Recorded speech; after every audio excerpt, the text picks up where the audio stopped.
கண்ணங்காட்டி உன்னை சிரிக்க வைப்பேனே என் தங்க மகனே.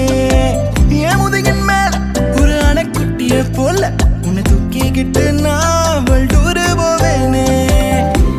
உன்னை விட்டா எனக்கு யாரடா, என்னை விட்டா உனக்கு யாரடா, பெஸ்ட் ஃப்ரெண்ட் ஃபாரெவர் யாரடா, காலேஜுக்கு 2 days லீவு போட்டு வரட்டா, ஸ்காலர்ஷிப்ல மார்க்ஸுக்கு டிக்கெட் ஒன்று போடட்டா, ஸ்பைடர் மேன வீட்டுக்கு லஞ்சுக்கு கூட்டி யாரட்டா, அம்மா முருவா சாப்பிட்டுட்டு அழ போலாண்டா. ஆதித்ய மோனும் அதித்தி